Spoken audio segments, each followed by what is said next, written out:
요즘 세상이 하도 어지럽다 보니 좌파 논객 김중권 씨도 한마디 했습니다. 청와대가 미쳤다고 합니다. 그리고 말미에 청와대가 십상시와 다를 게 무엇인가라며 심하게 꾸짖습니다.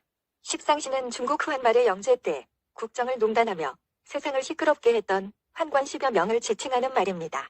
실세는 12명이었고 환관 4시의 전체 숫자는 2,000명을 넘었습니다. 영제는 십상시에 휘둘려서 나랏일을 뒷전에 둔 채 알몸 시녀놀이 등의 거친 행동을 일삼았는데 문정권의 연예인 놀이, 검경판사 남녀를 색파로 엮는 간첩놀이, 버닝썬 사태와 닮았으며 이처럼 영제는 국민 무시, 무분별한 정치로 무법천지를 만들어 제국을 쇠퇴시켰고 결국 국가를 패망의 길로 이끈 인물로 유명합니다.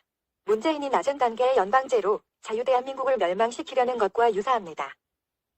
문재인은 자유대한민국을 공산화하기 위해 지방분권과 헌법 개정까지 하겠다고 자기 입으로 여러 번 말했으며 김정일의 낮은 단계의 연방제의 길로 충실하게 따라가고 있으니 간첩이 아니고는 저지를 수 없는 일입니다.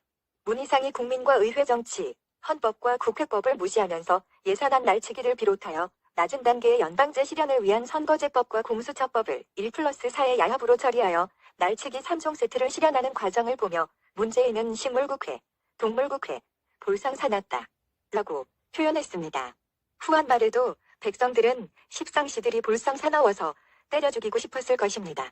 실제로 막판에 백성들은 2,000명의 십상시들을 모조리 몽둥이로 때려 죽입니다. 당시의 십상시는 넓은 봉토를 소유하고 정권을 장악하여 실질적인 권력을 휘둘렀으며 그 부모 형제들도 높은 관직을 얻어서 위세를 떨쳤습니다. 문재인의 아들과 문희상의 아들이 아빠 찬스를 이용해 자리를 차지하는 것과 유사합니다. 경검찰과 법원을 이용하여 선거를 공작하고 친구를 관직에 앉힌 것은 십상시의 매관매직과 다를 바 없습니다. 그러나 후한말 189년 8월 25일에 발생한 십상시의 난에서 2,000여 명의 환관들이 몰살당하면서 동탁이 정권을 잡게 됩니다.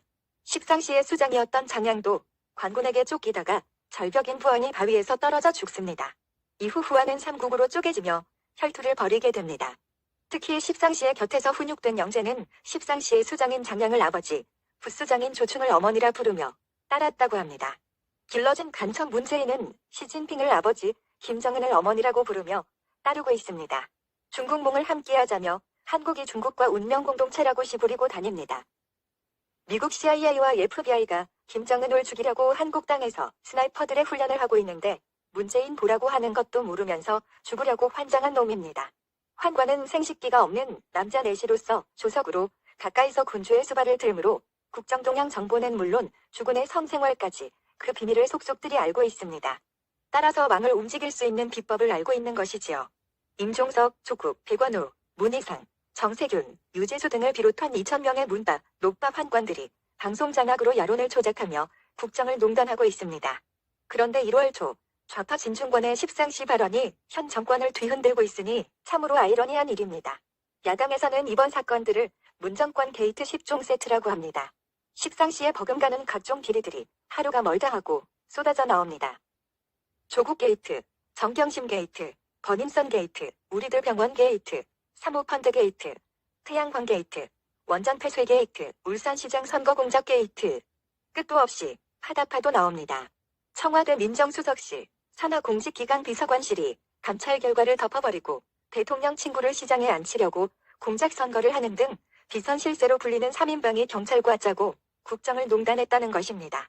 그런데 청와대에서는 이런 사실이 알려지자 문건은 찌라시에 떠도는 풍문, 풍설을 모은 것에 불과하다는 해명을 내놓았습니다. 그런데 문제는 찌라시를 모아놓은 것에 불과하다는 문건이 공공기록물이고 그것을 유출했기 때문에 이 나라 최고 권력기관 청와대의 체면이 말이 아니게 된 것입니다. 그러면 현 정권에 십상시는 존재할까요? 윤석열 검찰은 철저한 수사와 함께 청와대 비리, 선거 공작을 파헤치겠다고 나서고 있습니다. 검찰은 문건을 유출했느냐 여부를 수사하려고만 합니다. 그러나 문건 내용이 사실이냐의 여부가 더 중요합니다. 이번 폭로 문건을 보면 청와대에서는 대통령의 측근들이 서로 견제, 비난, 루머를 확산하고 숙청하는 일들이 벌어지고 있는 것 같습니다. 마치 여인과 내시들이 구중궁궐에서 황제를 독차지하기 위한 암투와 같이 느껴집니다. 중국 역사에 나온 십상시와 구중궁궐의 암투가 2019년 청와대에서 사극처럼 재현되고 있는 듯하여 여간 씁쓸한 것이 아닙니다. 어쨌든 어지러운 시대를 보면 황제가 무능했으며 그 주변의 환관들이 권력을 뒤흔들었다는 공통점을 발견할 수 있습니다. 지금 대한민국을 보면 십상시 시대처럼 권력의 암투가 벌어지는 역사 속의 일들이 재현되는 듯한 모습입니다. 문제는 권력의 집중과 측근들끼리의 권력 암투가 나라를 망치는 것입니다. 그런데 이런 문제가 비단 청와대뿐이겠습니까? 각종 사회단체와 기업, 학교, 종교 집단도 마찬가지입니다. 우리 사회에도 혹시 작금의 사태를 몰고 온 십상시는 존재하지 않을까요? 만약 사회 집단과 종교에도 그런 무리들이 존재한다면 우리 사회의 최후, 보루인 도덕과 이성은 모두 무너졌고 도덕의 부활은 영영 물 건너가게 되지 않을까요? 상극하면 상변하는 것이 세상의 이치입니다. 악독한 권력에는 악독한 복수가 따르는 법입니다.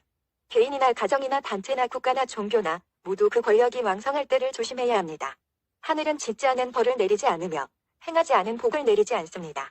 마찬가지로 한납지라시 수준의 루머로 나라가 흔들리지 않습니다. 이렇게 온통 나라의 이목이 십상시에 쏠리는 이유는 아마도 권력의 내부에 죄를 지은 자들이 넘쳐나기 때문이 아닐까요? 그 죄를 덮으려고 선거제와 공수처법도 어거지로 통과시켰습니다. 도둑이 제발 저린 것입니다. 다음은 나라를 복에 넘기려는 문재인의 과거 발언 모음입니다. 나는 단계의 연방제를 꼭 실현했어. 나는 실현했어. 연방제를. That South Korea has a leader who is subverting his own society. Moon Jae-in, as we've just heard, is trying to undermine the whole notion of liberal democracy. He is jailing his opponents. He is muzzling North Korean defectors. He is allowing pro-North Koreans to run around and have the free reign of South Korean society. He's taking down barriers to North Korean infiltration and invasion. We know that he's whitewashing North Korea. And of course, he wants to unify with North Korea, perhaps on